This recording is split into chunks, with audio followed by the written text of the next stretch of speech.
ensinando, né, os seus discípulos a importância de nós termos a visão correta e seguirmos o caminho correto.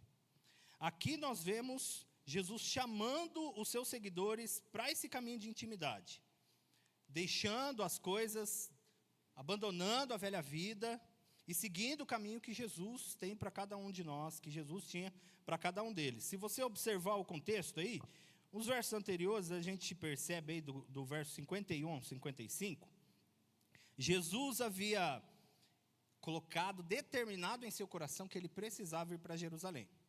E anteriormente ele já havia explanado, ele já havia dito isso aos discípulos: olha, é necessário que eu vá para Jerusalém, que o Filho do Homem seja morto, mas ao terceiro dia ele vai ressuscitar. Então Jesus, ele tinha plena consciência de quem ele era e de qual era o propósito dele aqui nessa terra. E ele seguiu resoluto, firme nesse propósito, firme nesse caminho. E aqui nós vemos Jesus, ele envia 2 de seus discípulos para ir até uma aldeia samaritana, né, do povo samaritano, para preparar um lugar para que eles pudessem repousar ali. Verso 51 ao 55. E o que acontece? Quando eles chegam ali naquela aldeia, e o povo percebe que o que Jesus queria era ir a Jerusalém, eles não recebem Jesus. E aí, ali no verso 53, você vai perceber isso.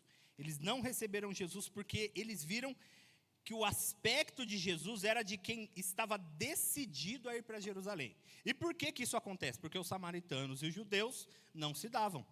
Lembra da mulher do poço? Quando Jesus entrega, quando Jesus revela a água da vida, que era ele, aquela mulher, ela fala para ele: o senhor está me pedindo água? Onde nós devemos adorar? É no nosso monte, é em Jerusalém? Porque havia uma rixa entre eles, de histórias passadas. E aqui nós vemos que Jesus e seus discípulos são rejeitados ali. E é interessante, e nós precisamos nos atentar a esses detalhes da palavra, porque Jesus e os discípulos dão respostas diferentes para essa situação. Os discípulos, se você vê no verso 54, Tiago e João, olha só, alguns dos discípulos mais próximos de Jesus, eles se voltam para Jesus e dizem: Senhor, quer que mandemos descer fogo do céu para os consumir? Olha a resposta dos discípulos mais próximos de Jesus. Aí eu te pergunto, qual seria a resposta daqueles não tão próximos assim? Nós estamos no ano da intimidade, amém? Então nós precisamos aprender com Jesus o que é viver nesse caminho de intimidade. Como viver, como trilhar esse caminho de intimidade com Ele, com o Pai, com o céu. E a resposta de Jesus é completamente diferente. Jesus, verso 55, voltando-se, os repreendeu e seguiram para outra aldeia.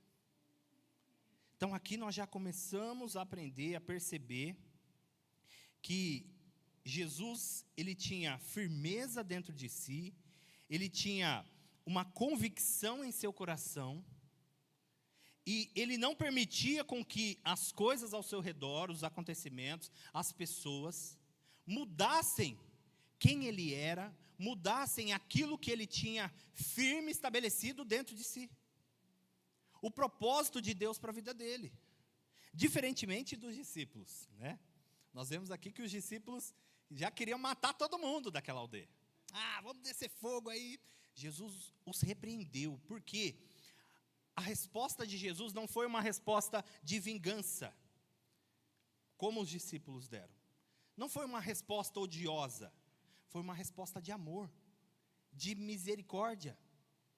E mais do que isso, a resposta você percebe que Jesus, ele não fala com as pessoas da aldeia. Ele fala com os discípulos.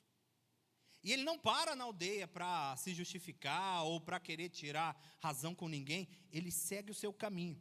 E aí a gente entra no verso 57 e começa a aprender, e nós vamos extrair aqui dessa passagem tudo que Deus tem a nos ensinar a respeito da necessidade de sacrificarmos muitas coisas, sacrificarmos o nosso eu, como a Paula muito bem disse, sacrificarmos a nossa vontade para que nós consigamos perseverar nesse caminho de intimidade. Para que de fato nós alcancemos o lugar, o destino, a posição que Jesus tem para nós. Aqui nós vemos que Jesus, ele estava indo para um lugar, ele estava indo para Jerusalém. E por que ele estava indo para Jerusalém? Porque ele sabia que ele tinha que se sacrificar na cruz do Calvário. Ele sabia que ele precisava chegar até lá, ele precisava ser morto, ele precisava padecer os nossos pecados, para que nós pudéssemos ter acesso à presença dele, para que nós pudéssemos nos achegar a Deus.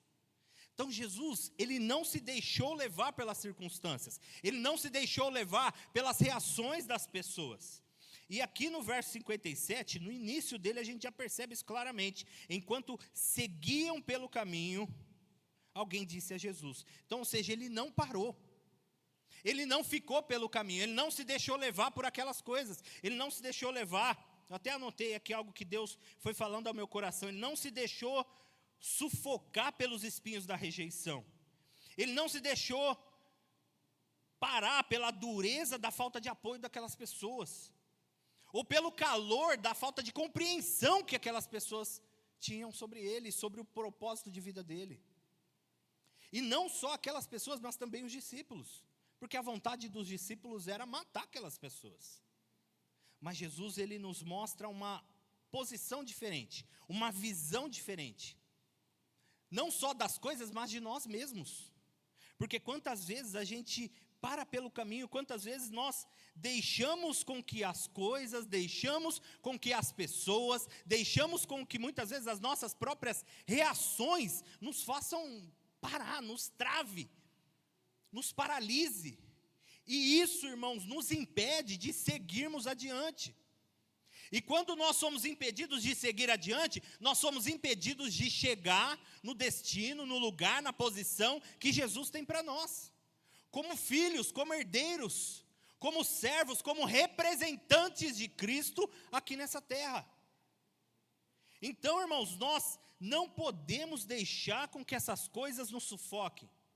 Jesus foi rejeitado, Jesus foi incompreendido, Jesus não foi apoiado, mas mesmo assim ele continuou. Ele não deixou com que essas coisas entrassem em seu coração. E aí, irmãos, nós precisamos aprender que o sacrifício necessário para viver uma vida de intimidade é não deixar com que essas coisas, com que as rejeições, com que os problemas, tudo que nós estamos sujeitos nesse mundo, porque Jesus disse, no mundo tereis aflições. Mas ele não parou por aí. Ele disse, mas tenham bom ânimo. Longanimidade é fruto do quê? Do Espírito Santo. A longanimidade, ou seja, um ânimo longo, uma vontade, um desejo, um esforço, uma determinação que vai além das circunstâncias. Algo que vai além da nossa própria capacidade, das nossas próprias habilidades. Porque, para e pensa comigo, nós somos seres intelectuais, mas nós somos também seres emocionais, não é verdade? A gente tem emoção, a gente não é robô, não é mesmo? Já viu aquele robô do Elon Musk lá, né? Não, irmão, não tem nada a ver com a gente aquilo. Nós temos emoções, nós estamos sujeitos às turbulências que muitas vezes as emoções trazem dentro de nós, mas isso não pode nos afetar ao ponto de nos parar, ao ponto de tirar o nosso foco daquilo que Jesus tem para nós, da vontade de Deus para mim e para a sua vida. Essas coisas que acontecem ao nosso redor não podem se tornar um impedimento de nós prosseguirmos. Não podem se tornar barreiras que vão nos cegar, que vão nos desanimar. Mas nós precisamos, e glória a Deus, vou repetir, como a Paula muito bem disse, nós precisamos olhar para Jesus. Nós precisamos aprender com Jesus. E não só olhar e aprender, mas colocar em prática na nossa vida. Colocar em prática. Já viu aquele ditado? Mais vale uma gota de prática do que um oceano de conhecimento. Querido, mais vale a gente aprender um pouquinho aqui hoje e amanhã colocar em prática. E aprender um pouquinho amanhã e depois colocar em prática. Aprender um pouquinho depois e colocar em prática. Porque às vezes a gente não para observar a grandiosidade das pequenas coisas na nossa vida. Você já parou para pensar? Se você ler um capítulo da Bíblia por dia, você vai ler 345 capítulos no ano. Nem sei se a Bíblia tem tudo isso de capítulo, fala a verdade para você. Não pesquisei. Mas talvez você possa ler a Bíblia toda. Né? Não em um ano, porque em um ano você precisa ler 4. Né? Esse cálculo já fizemos. Mas é um pouquinho a cada dia, colocando em prática aquilo que nós estamos aprendendo. Não deixando com que essas coisas nos sufoquem.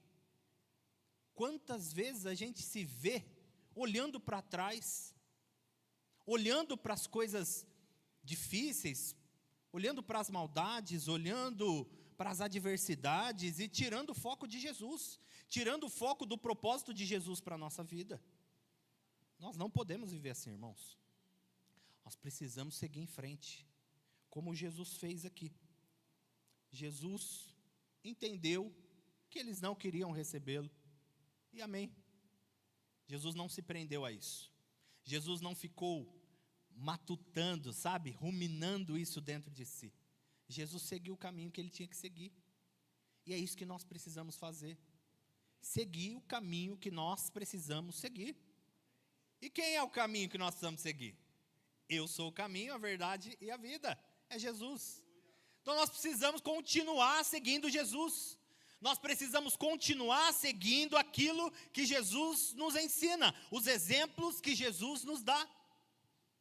E isso nós aprendemos pela palavra, nós aprendemos através da intimidade. Por isso é necessário nós prosseguirmos. Mas para que nós possamos viver essa vida de intimidade, nós precisamos desse sacrifício. De deixar essas coisas, de não deixar com que a amargura, o rancor, o ódio tome o nosso coração. Porque a raiz de amargura, irmãos, é algo que consome a gente por dentro. É algo que nos trava, é algo que muda a nossa mentalidade, é algo que prende a nossa visão. A gente fica focado naquilo que nos faz mal, naquilo que machucou, naquilo que doeu. Mas você já parou para pensar se Jesus ficasse focado nas dores da cruz do Calvário? Nos pecados, quando ele estava no Getsemane orando e clamando a Deus: Pai, que não seja feita a minha vontade, mas a sua. A gente não estaria aqui. Estaremos mortos ainda em nossos delitos e pecados, e eternamente assim o estaríamos. Mas Jesus nos amou de uma forma tão maravilhosa, que ele não olhou para tudo isso. Ele não se revoltou com os nossos pecados, ele não se revoltou com as nossas culpas, com os nossos erros, com as nossas pisadas na bola, né? As pisadas no calo, que muitas vezes nós ainda damos em Jesus, não é verdade? Quantas vezes a gente para e, puxa vida, que pisada na bola que eu dei. Mas, queridos, que isso não seja um impedimento daquilo que Deus tem a realizar na sua vida através dela. Que você se volte para Cristo, para o exemplo de Cristo, e prossiga no caminho de Cristo, aquilo que Ele tem para mim e para a sua vida. E continuando aí, ele vai dizer, né, enquanto eles seguiam pelo caminho, alguém disse a Jesus, olha só, não foi nem Jesus que puxou essa conversa. Quero que vocês imaginem que Jesus estava indo para Jerusalém, e ele já havia feito muitos milagres. Então, provavelmente, não era apenas os discípulos, os 12 que estavam com ele. Muitos outros o estavam seguindo, e aqui nos parece que é isso que acontece. Essas pessoas que se achegam a Jesus, e essa pessoa que chega e fala com Jesus, não era um dos 12, era alguém que estava seguindo Jesus. E aí a gente começa a diferenciar. Qual é a diferença de um seguidor e de um discípulo? E nós vamos perceber isso, vamos continuar a leitura do texto. Alguém disse a Jesus: vou segui-lo para onde quer que o Senhor for. Mas Jesus lhe respondeu: as raposas têm suas tocas, e as aves do céu têm os seus ninhos, mas o Filho do Homem não tem onde reclinar a cabeça. Olha a comparação que Jesus usa para responder esse rapaz, analogia. Jesus, ele se volta para as coisas da época, né, para que as pessoas pudessem compreender. Ele fala: olha, está vendo os animais? Os animais têm onde descansar, têm o seu lar, têm o seu ninho, têm a sua toca. Mas o Filho do Homem não tem onde reclinar a cabeça. O que nós podemos aprender aqui com Jesus? Que as tocas, os ninhos, representam o lar desses animais. Representam um ambiente de segurança desses animais. Um ambiente de proteção desses animais.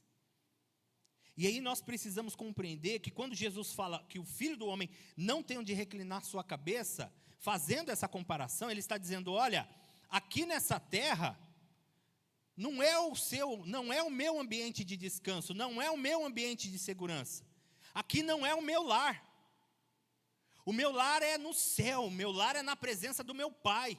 Então aquele que me segue precisa compreender que o seu lar, que o seu ambiente de proteção e de segurança não é aqui, não são as coisas dessa terra. Não são os bens materiais que nós podemos conquistar. Não são as posições humanas que nós podemos alcançar. Mas é a presença de Deus, hoje e na eternidade. Porque é fácil nós nos esquecermos da eternidade. É fácil nós nos esquecermos que nós estamos seguindo um caminho para a eternidade. E a gente se vê apegado e colocando a nossa segurança, colocando a nossa confiança nas coisas dessa vida. Nos bens que a gente adquire, nas coisas que é Deus mesmo que nos dá, não é verdade? Tudo que nós temos é a graça de Deus nos abençoando, é a graça de Deus abrindo as portas para nós, é a graça de Deus cuidando dos detalhes da nossa vida, é a graça de Deus olhando para o nosso coração e muitas vezes até satisfazendo os desejos do nosso coração. O salmista vai dizer: agrada-te do Senhor e Ele satisfará os desejos do seu coração. Queridos, mas isso, as coisas, aquilo que Deus dá e faz, não pode ser o nosso foco, não pode ser a nossa segurança, ali não pode estar a nossa confiança. Olha o que aconteceu no Rio Grande do Sul, olha o que aconteceu em Minas Gerais, olha o que aconteceu aqui em Bauru, essa semana, olha as Nações Unidas, o jeito que ficou. Não sei se vocês viram, mas uma moto entrou debaixo do asfalto, com a força da correnteza, né, que passou ali nas Nações. Você imagina a cabeça do dono dessa moto? Provavelmente uma pessoa como eu e você, que talvez pudesse até ser o seu instrumento de trabalho, seu instrumento de locomoção, e perdeu. Acabou. Carros que foram levados pela enxurrada, casas que foram destruídas com um piscar de olhos. Por isso Jesus disse que nós devemos firmar, construir a nossa vida sobre a rocha, sobre Ele. Porque vão vir os ventos, vão vir as tempestades, mas a nossa vida, a nossa casa, que representa a nossa vida, não vai ruir, porque está firmada sobre a rocha. Não está firmada sobre coisas, não está firmada sobre ambientes, não está firmada sobre pessoas. As pessoas podem falhar, as pessoas podem errar, as pessoas podem pisar na bola. Por isso nós precisamos firmar a nossa vida, ter o nosso ambiente de proteção e de segurança em Jesus e na eternidade. A única coisa que não muda é Ele. Tudo muda, tudo passa. A casa que a gente compra, esses dias eu estava lá, né? Graças a Deus, eu louvo a Deus que Deus me deu a graça de a gente conseguir conquistar nossa casa própria. A gente morar naquilo que é nosso, que é de Deus primeiramente, né? É para a glória de Deus. E às vezes estamos passando lá com as coisas, dão uma batidinha na parede, ai, quebrou, raspou, ralou, trincou. E aí começa a aparecer uma coisinha aqui, uma coisinha ali. Por quê? Isso é natural. É isso que o tempo faz com as coisas. A traça corrói, aliás, a traça consome, a ferrugem corrói, o ladrão rouba. Mas aquilo que Deus faz dentro de nós perdurará para a eternidade. Aquilo que nós construímos em Deus perdurará para a eternidade. Então, é assim que nós precisamos viver, irmãos. Entender que o nosso ambiente de segurança, aquilo onde nós colocamos o nosso coração, não podem ser as coisas dessa vida. O nosso coração precisa estar no Senhor. O nosso coração precisa estar em Deus, em Jesus, o autor e consumador da nossa fé, aquele que vai nos capacitar para a gente conseguir prosseguir, para a gente conseguir, mesmo que tudo isso aconteça, percamos os bens, percamos a saúde, como aconteceu com Jó. Perdeu tudo que ele tinha, um homem rico, um homem próspero, perdeu tudo que ele tinha, perdeu casa, perdeu riquezas, perdeu bens, perdeu família, mas ele não perdeu o que ele tinha de mais valioso: o amor ao Senhor, o coração entregue a Deus. Ele disse: nu eu vim, nu eu voltarei, bendito seja o nome do Senhor.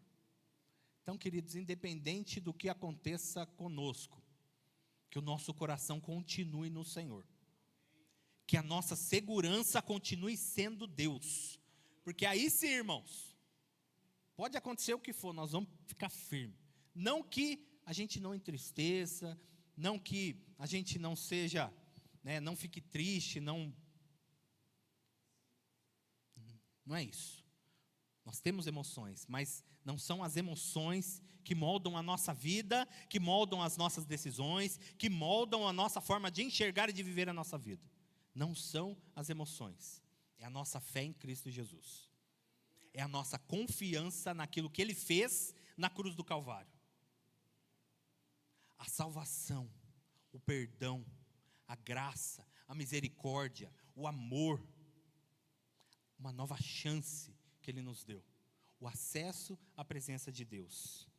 Queridos, que a nossa toca, que o nosso ninho não seja uma rua, um CEP, mas que seja a presença do Espírito Santo que está em nós. Que seja esse Deus grandioso que fez todas as coisas, mas que escolheu habitar no seu e no meu coração, que escolheu caminhar os nossos dias conosco. Que essa seja a nossa firmeza, que essa seja a nossa segurança, que nós possamos perseverar nisso. E seguindo o texto, agora aqui Jesus se volta a uma outra pessoa que estava seguindo Jesus. Era alguém que estava acompanhando Jesus e os discípulos, era alguém que estava ali no meio da turma. E olha o que Jesus faz, ele diz a outro, Jesus disse: siga-me. Mas ele respondeu: Senhor, deixe-me ir primeiro sepultar o meu pai. Olha o que acontece aqui, Jesus chama essa pessoa para um propósito. Jesus chama essa pessoa para segui-lo. E seguir Jesus implica deixar de seguir tantas outras coisas, não é verdade? Se nós vamos trilhar um caminho, seguir um caminho, isso significa que nós vamos deixar de seguir outros caminhos. E foi como é que eu posso dizer? Essa opção que Jesus deu a esse homem. Deixe de seguir esses caminhos e passe a seguir o meu caminho. Deixe de seguir essas coisas e passe a seguir aquilo que eu vou te ensinar, aquilo que eu vou te mostrar. Mas qual foi a resposta dessa pessoa, desse rapaz? Senhor, deixe-me primeiro ir sepultar o meu pai, né? E é interessante porque aqui, essa pessoa não dá uma resposta para Jesus de algo ruim, não é verdade?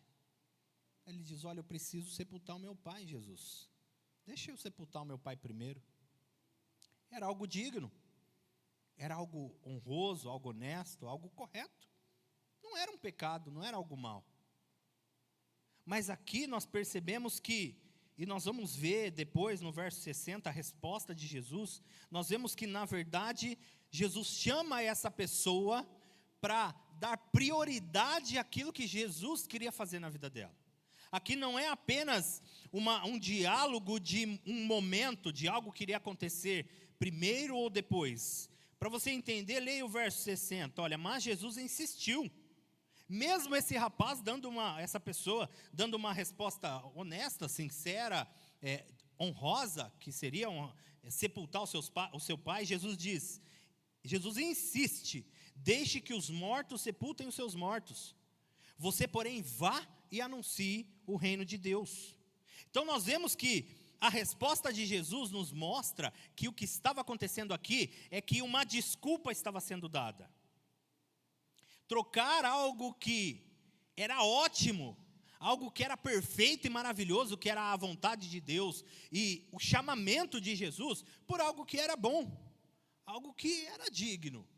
Mas nós vemos que Jesus demonstra que essa matemática está equivocada. Que muitas vezes, irmãos, para que nós possamos não só seguir Jesus, mas nos tornarmos discípulos de Jesus, nós precisamos entender que aquilo que é bom é diferente daquilo que é ótimo. Que as coisas boas da vida são diferentes das coisas maravilhosas que Jesus tem preparado para nós. Não só na eternidade, mas também aqui nessa vida. Então nós precisamos aprender a fazer as escolhas certas, mesmo em ambientes onde aparentemente não há pecado. Mesmo coisas boas, coisas que não são erradas de se fazer. Para que nós possamos seguir nesse caminho de intimidade, para que nós possamos aprimorar, construir essa vida de intimidade, é necessário nós abrirmos mão daquilo que é bom, daquilo que é certo, daquilo, que é natural de se fazer, e vivermos o sobrenatural, e vivermos pela fé, e buscarmos primeiramente, em primeiro lugar, como o próprio Jesus nos ensinou, buscarmos em primeiro lugar o reino de Deus e a sua justiça, e todas as demais coisas que nós precisamos nos serão acrescentadas. Jesus disse, olhe os lírios do campo, nem Salomão no seu primor não se vestiu com tanta beleza como esses lírios. Olhem os pássaros, olhem as aves que não trabalham nem fiam, mas o Senhor as alimenta.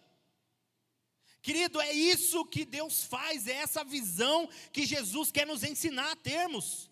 Trocar aquilo que é natural, aquilo que é humano, aquilo que é comum, por aquilo que é sobrenatural. Abrir mão muitas vezes daquilo que nós queremos para fazer aquilo que Deus quer. Esses dias a gente aqui no encontro com os jovens, a gente estava falando sobre as artimanhas de Satanás, falando sobre a queda e como ele trabalha. E aí eu pedi para eles, pega o seu celular. Aí eu falei, vai lá na configuração e vê quanto tempo você passa em cada aplicativo que você tem aí. Aí todo mundo ficou meio assim e tal. Inclusive eu, irmãos, você acha que eu sou perfeito? Não sou não. Preciso vigiar. Preciso lutar contra a minha própria vontade. Não só contra a vontade de pecar, mas contra a vontade de viver uma vida cômoda, uma vida comum, uma vida natural, de buscar somente os meus interesses, de buscar somente as minhas vontades, aquilo que é comum, aquilo que é normal, mas aquilo que vai me afastar de construir uma vida de intimidade, aquilo que vai me afastar de viver o melhor de Deus para a minha vida. E nós precisamos ter essa consciência de que nem tudo que é bom é perfeito, nem tudo que é bom é o que nós devemos fazer, nem tudo que está ao nosso alcance, que às vezes não é pecado, é o que nós devemos dar prioridade. A nossa prioridade precisa ser a vontade de Deus, o chamamento de Deus para a nossa vida. Deus nos chamou para sermos santos, Deus nos chamou para sermos irrepreensíveis, Deus nos chamou para sermos perfeitos. Nós podemos viver isso por nossa própria vontade, com as nossas próprias forças? Jamais. Nós somos imperfeitos, pecadores.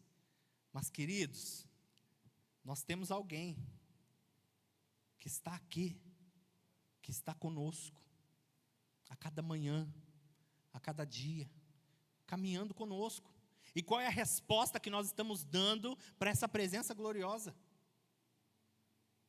Qual é a prioridade que nós estamos dando na nossa vida?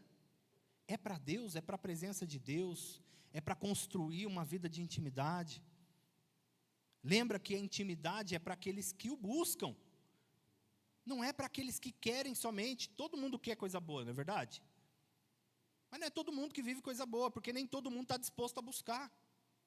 Nós precisamos estar dispostos a buscar a presença de Deus, termos um comprometimento com o chamado de Jesus para a nossa vida, tomarmos a identidade de discípulo de Cristo, e não de seguidor de Cristo.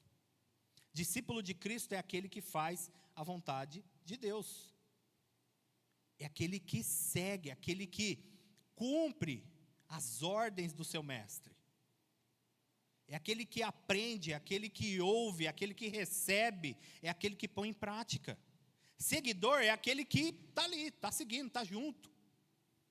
Mas a hora que vem um discurso duro, a hora que Jesus fala, comam da minha carne e bebam do meu sangue, eles se voltam para trás, eles abandonam Jesus. E aí Jesus olha para os discípulos e fala, vocês também não vão me abandonar? E o que Pedro diz? Senhor, para onde iremos nós, se só tu tens as palavras de vida eterna? Para onde iremos nós? Se só o Senhor conhece o ontem, o hoje e o amanhã. Só o Senhor sabe aquilo que é melhor para a minha vida. Só o Senhor sabe o que vai acontecer ali adiante, eu não sei. Para onde eu irei? Para onde nós iremos, irmãos? Iremos viver segundo a nossa própria vontade, buscar os nossos próprios interesses, que vão passar, que estão sujeitos às intempéries da vida. Queridos, nós precisamos aprender com Jesus, que o sacrifício da intimidade passa por confiar plenamente em Jesus, passa por trocar o bom pelo ótimo, trocar aquilo que é natural por aquilo que é espiritual, que é sobrenatural. A presença de Deus, buscarmos a presença de Deus, valorizarmos a presença de Deus. É uma nova mentalidade. Jesus disse no verso 60, olha, deixe que os mortos sepultem os seus mortos. Você, porém, vá e anuncie o reino de Deus. É uma nova forma de enxergar as coisas, uma nova forma de enxergar a vida. É uma nova forma de estabelecer prioridades. São novas atitudes que nós precisamos tomar. Seguir Jesus em primeiro lugar, cumprir, fazer a vontade de Jesus em primeiro lugar, esquecer daquilo que já morreu. É esquecer daquilo que já morreu, aquilo que já passou, aquilo que ficou para trás. Quantas vezes a gente vive, crente museu, né? Vive de experiências passadas. Nossa, mas olha, quando você vai no museu, olha só, que lindo, olha a Mona Lisa, ai, meu pai, que coisa linda. Olha só olha as pirâmides, nossa, ai, coisa maravilhosa. E agora? E hoje? O que nós vamos construir? Qual é o legado que nós vamos deixar? Nós vamos viver do passado, das coisas velhas, daquilo que é até coisas boas, não digo somente pecado, mas eu estou dizendo aqui sobre coisas boas, que nós vivemos com Deus, mas que não pode se tornar uma âncora na nossa vida, tem que se tornar remo, para que essas experiências que nós tivemos com Deus, para que as coisas boas que nós vivemos, possa ser ferramenta, possa ser força, para que nós prossigamos, para que nós continuemos, para que nós busquemos mais daquilo que Deus tem preparado para a nossa vida. E não só isso, deixar aquilo que já morreu, aquilo que já passou, aquilo que é velho. Agora eu falo sobre a velha vida, as velhas práticas, o velho eu. Deixar aquilo que só aparenta morte, que só traz morte, que não traz vida, aquilo que não carrega mais uma mensagem, aquilo que não fala mais. Deixe o passado para trás. Deixe as coisas velhas, porque elas já se passaram. Eis que tudo se fez novo. Que tudo se faça novo em nossas vidas. Mas para isso, queridos, nós precisamos buscar, trilhar esse caminho da intimidade. E isso passa por sacrificar as nossas vontades, sacrificar as nossas prioridades e colocar as prioridades de Jesus em primeiro lugar. Amém? E aí no verso 61, prosseguindo, outro lhe disse: Senhor, quero segui-lo. Olha só, ele até quer, ele tem vontade, mas permita que antes disso eu me despeça das pessoas da minha casa. E essa passagem, queridos, esse versículo, ele é muito interessante, porque mostra aqui que essa pessoa, e aqui você vê, é uma outra pessoa. Ela chega em Jesus e fala: Jesus, eu até quero te seguir, Jesus. Eu tenho essa vontade. E quantas vezes nós temos essa vontade de seguir Jesus? E o pastor prega, e nós vamos na célula, e a gente aprende, a gente é enriquecido com a palavra de Deus. Mas aí vem, lembra da parábola do semeador? Vem os espinhos, vem o calor do sol, vem o solo rochoso, e mata e seca aquela semente que foi plantada. Como está o solo do nosso coração? Rochoso, espinhoso?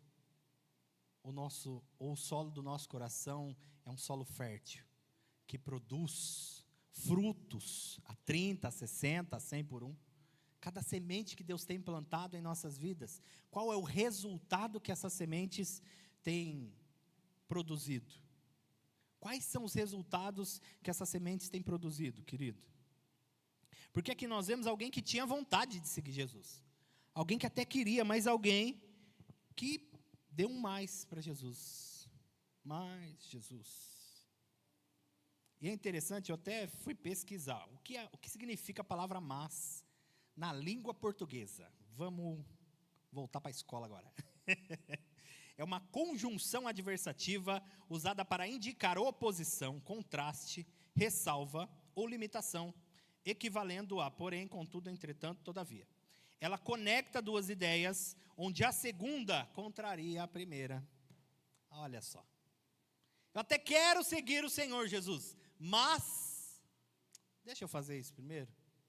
Jesus, eu até quero viver a tua vontade, mas, deixa eu construir minha vida.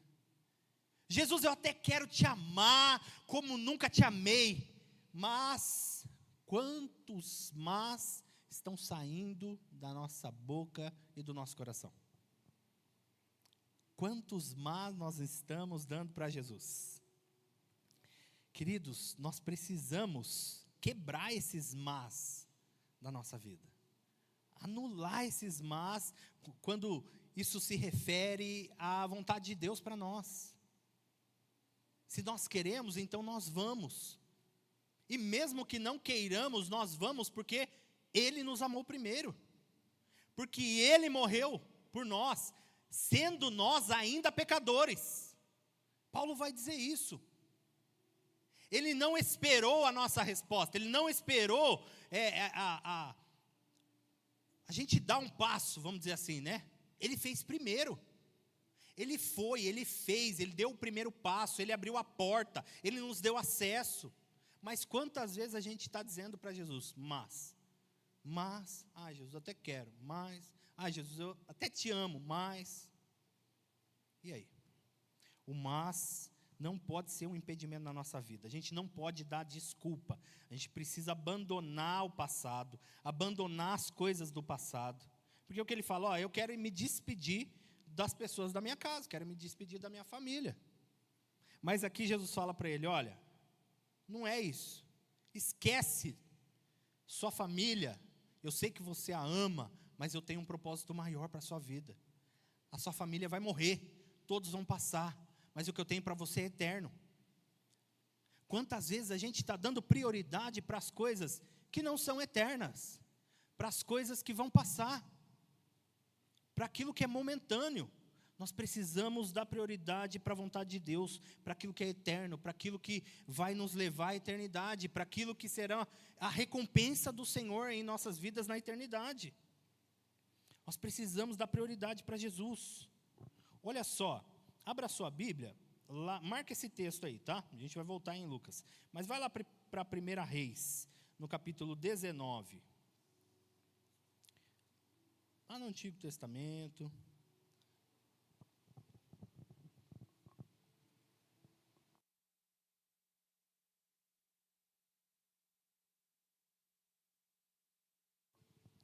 Primeira Reis, capítulo 19, vai falar sobre o chamado de Eliseu.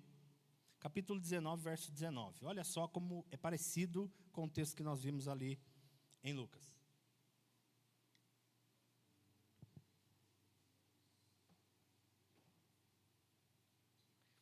Capítulo 19, verso 19 de 1 Reis. Elias saiu dali e encontrou Eliseu, filho de Safate, que estava lavrando com 12 juntas de bois adiante dele.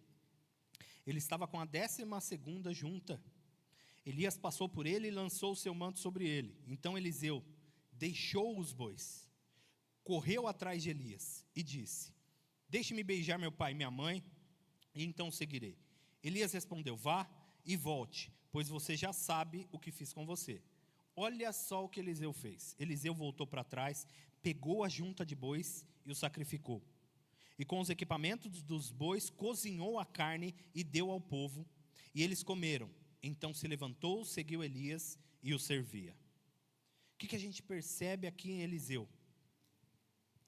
Eliseu foi chamado por Deus para uma boa obra. Assim como nós fomos chamados por Deus para uma boa obra. E qual é a resposta de Eliseu? Ele destrói, ele quebra, ele acaba com tudo aquilo que lembrava ele da vida velha. Ele mata os bois, ele faz um churrascão maravilhoso. Quem é que gosta de churrasco? E ele usa os carros como lenha para fazer ele. E ele vai, ele segue Elias.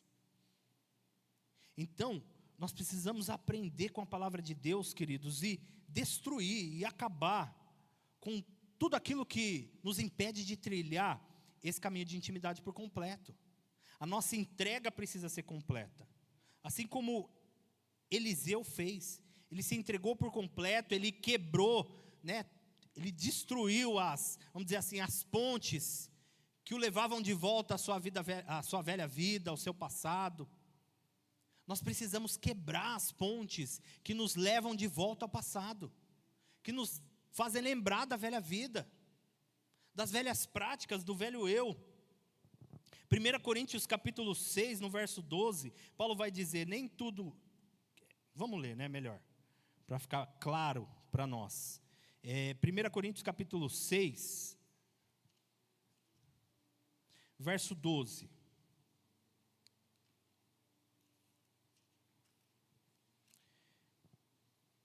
Aos Coríntios 6,12. Todas as coisas me são lícitas, mas nem todas convêm.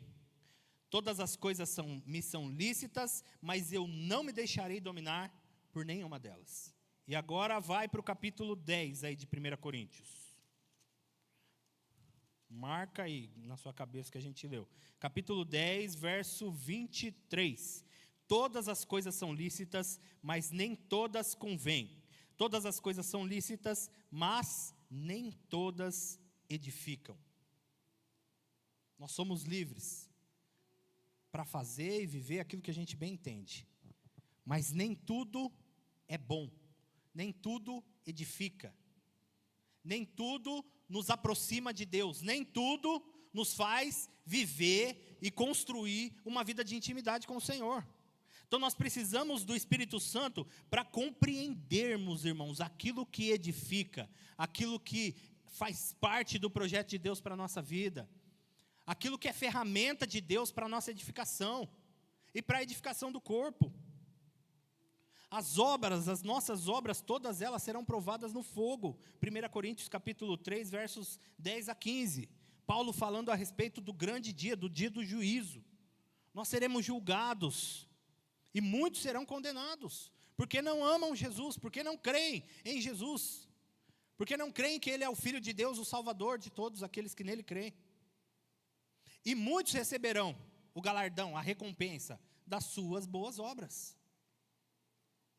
E aí, compete a nós, irmãos, buscarmos a Deus e clamarmos a Deus para termos esse discernimento de quais são as boas obras, do que nós devemos fazer, qual deve ser a nossa prioridade, o que a gente deve colocar. Porque, irmãos, a gente tem um monte de possibilidades, não é verdade?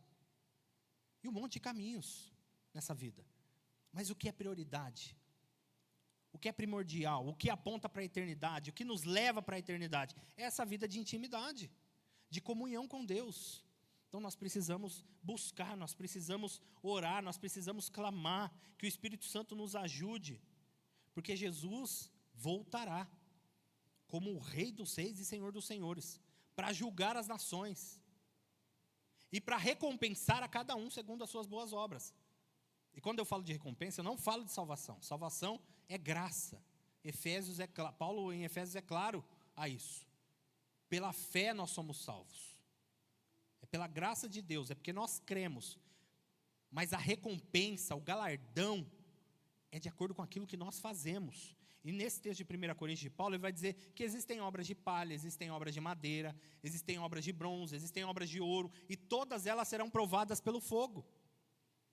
E aquilo que perdurar, aquilo que permanecer, aquele que fez essa obra receberá galardão, receberá recompensa.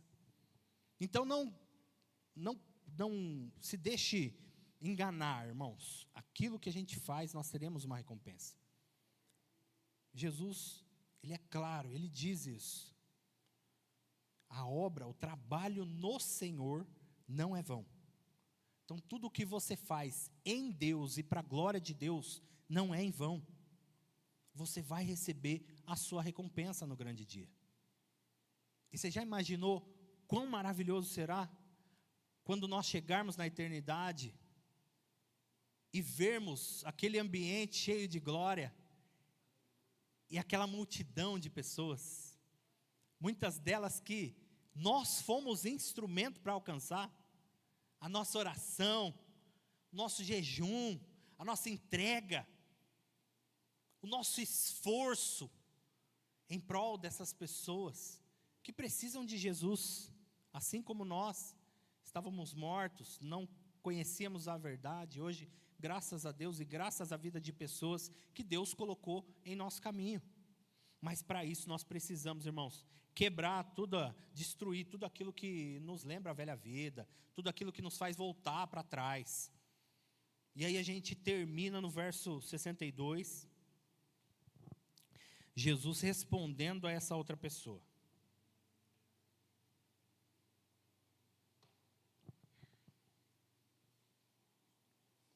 Mas Jesus lhe respondeu: ninguém que põe a mão no arado e olha para trás é apto para o reino de Deus. E aqui precisamos compreender o que era o arado. O arado era um instrumento de trabalho muito comum naquela época. Muitas pessoas eram agricultores, e o arado é um instrumento utilizado para descompactar o solo. Não sei se vocês já viram, às vezes é animal que carrega, às vezes põe no trator, tem umas roldanas assim, toda onduladinha, e aí vai passando na terra e vai mexendo a terra, vai quebrando aquele solo rochoso, vai enterrando aquela cultura antiga, aquele plantio antigo, aquele primeiro plantio, aquilo que é do passado, vai enterrando, vai preparando o solo para as novas sementes, vai preparando o solo para o novo plantio. O arado era usado para isso, e Jesus usa essa imagem do arado para nos trazer e ensinar essa pessoa que nós precisamos colocar a mão no arado, ou seja, nós precisamos estar nessa posição, nesse caminho, nesse ambiente de trabalho, de desenvolvimento, de construção no Senhor. usar as ferramentas que Deus nos deu, usar o arado de Deus, para revolver a terra do nosso coração. É a oração, é o jejum, é o clamor, é a comunhão com os santos. Buscar, queridos, usar as ferramentas que Deus nos dá, para preparar o solo, para enterrar o plantio passado, para deixar aquilo que já foi, aquilo que já deu, aquilo que deu resultado. Glória a Deus por isso, mas Deus tem mais, Deus tem algo novo, Deus tem um plantio novo, Deus tem uma semente nova para plantar no meu e no seu coração, sementes que vão dar fruto a 30, a 60, a 100 por um. Mas, querido, nós precisamos colocar a mão no arado e prosseguir, e continuar, e caminhar. Porque o arado, queridos, a pessoa que estava carregando o arado, ela tinha que estar atenta, porque ele estava fazendo o caminho onde seria plantada as sementes. Então, e é interessante, Jesus fala isso, aquele que põe a mão no arado e olha para trás, olha só, olha o movimento, aquele que põe a mão no arado e olha para trás, o que aconteceu com o arado? Saiu do caminho. Perdeu o propósito, perdeu o trabalho. Querido, nós precisamos colocar a mão no arado e olhar firmemente para o autor e consumador da nossa fé, esquecendo-me das coisas velhas, porque elas já se passaram, e tudo vai se fazendo novo, e no nosso coração vai se fazendo algo novo. E em nossa vida vai sendo construído algo novo, vai sendo enterrado aquilo que se passou, e vai sendo preparado o nosso coração para essa boa semente que Jesus quer plantar. Querido, é colocar a mão na arada e prosseguir, continuar, e não olhar para trás, e não perder o foco. Queridos, é colocar a mão no arado. É usar as ferramentas que Jesus nos dá hoje.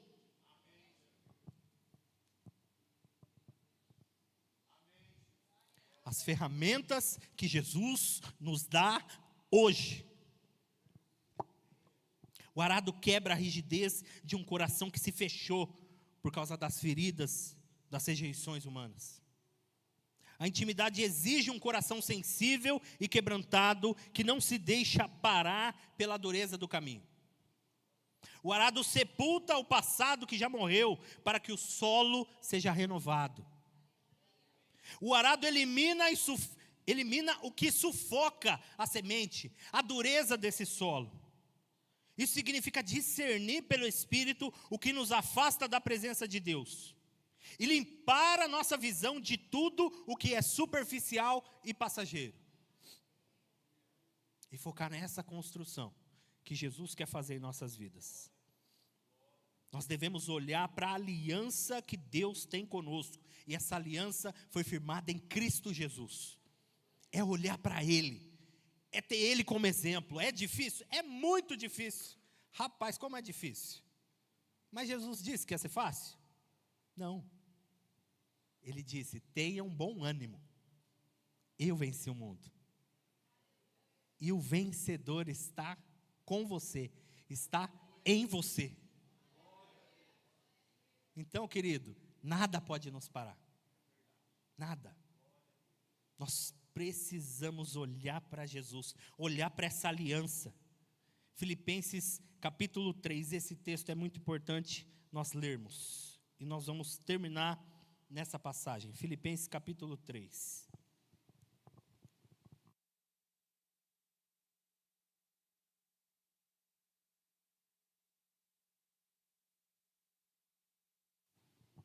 Filipenses capítulo 3, a partir do verso 2.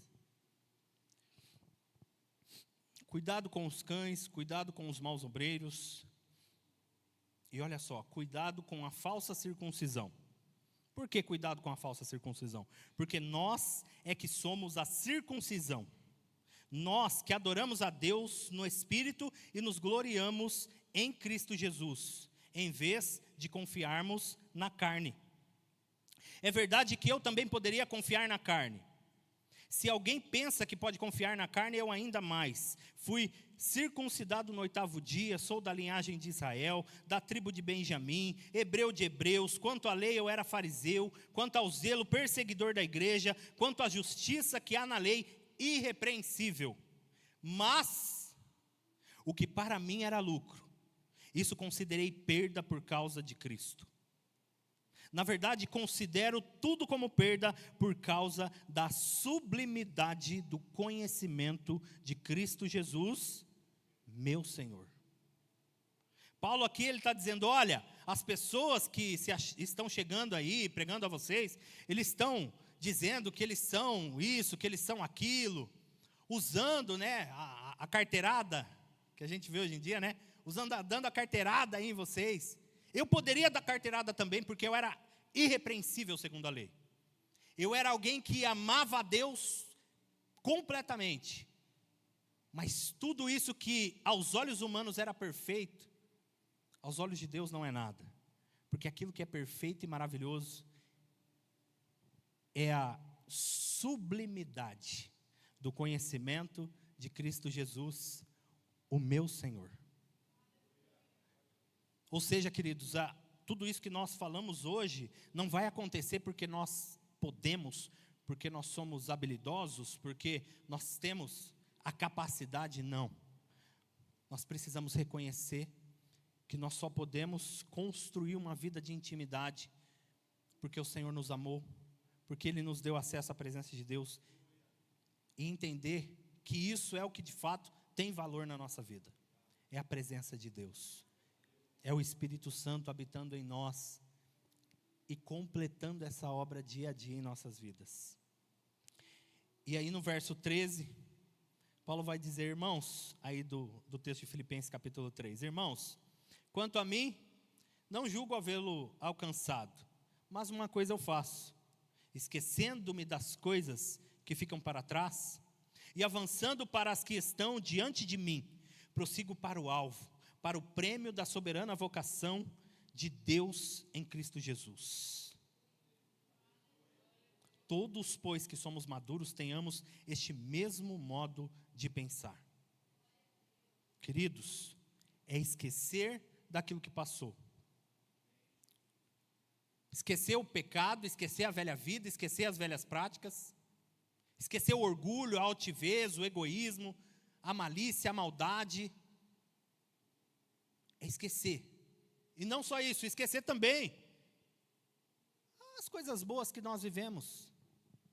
E olhar para Jesus, e entender que Ele tem algo melhor para nós. E entender que a obra dEle não terminou em nossas vidas.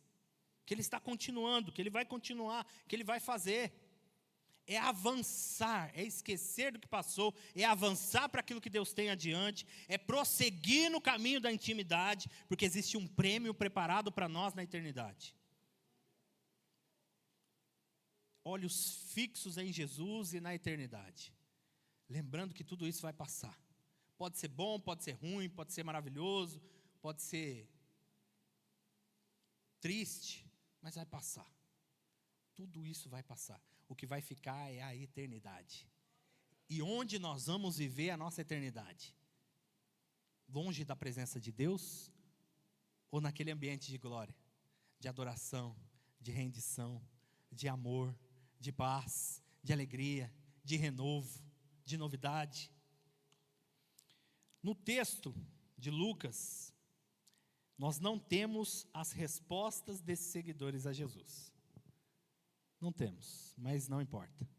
O que importa é qual é a minha e a sua resposta para Jesus nessa noite. Nós vamos dizer, mas, nós vamos dizer, deixa eu fazer isso primeiro, nós vamos dizer, eu até quero, ou nós vamos dizer, eis-me aqui, envia-me a mim. Eu amo o Senhor, eu quero a tua presença, eu quero construir essa vida de intimidade, eu vou sacrificar aquilo que for necessário, para que eu construa essa vida de intimidade, não por mim, mas pelo Senhor. Não com as minhas forças, mas com as ferramentas que o Senhor coloca em minhas mãos. Qual será a minha e a sua resposta nessa noite? Eu quero pedir para você se levantar, para a gente orar, para a gente clamar ao Senhor, para a gente cantar Jesus, adorar. Porque a adoração é uma ferramenta que Deus nos deu. A adoração é uma ferramenta que muda ambientes. Lembra de Saul? A adoração é uma ferramenta que afasta demônios. A adoração é uma ferramenta que transforma a vida das pessoas. Eu já disse a cada um, não a cada um, mas aqui, né, no culto, o meu testemunho de conversão, como Jesus me alcançou, foi através da adoração, querido. Foi algo perfeito aos olhos humanos? Não, algo muito simples. Pessoas comuns, fazendo algo comum, tocar, cantar, mas algo que nas mãos de Deus é poderoso para transformar corações, como transformou o meu, para mudar a visão, como mudou a minha, e para dar um novo caminho, uma nova realidade, renovar as nossas forças, querido, para que nós possamos construir essa vida de intimidade no Senhor. Amém? Feche os seus olhos, não se preocupe com nada aqui, não se preocupe comigo, com a música, mas adore, mais do que cantar. Nesse momento eu quero pedir para você adorar. Adoração é rendição, adoração é entrega, adoração é você realmente focar no Senhor e clamar a Deus nesse momento.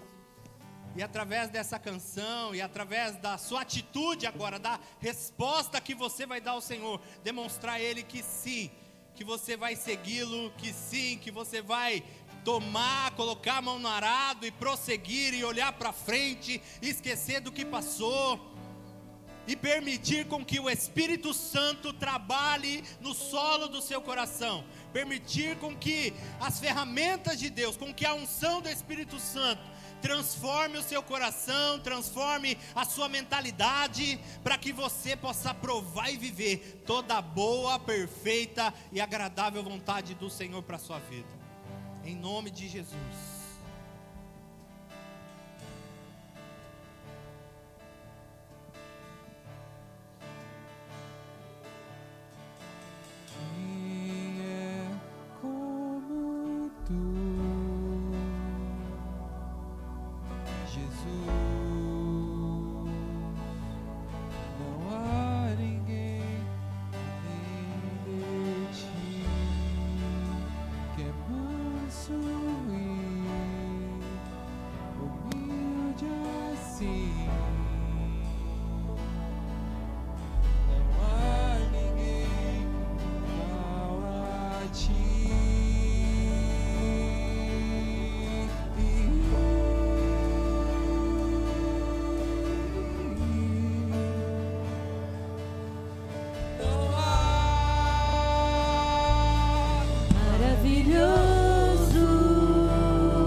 igreja.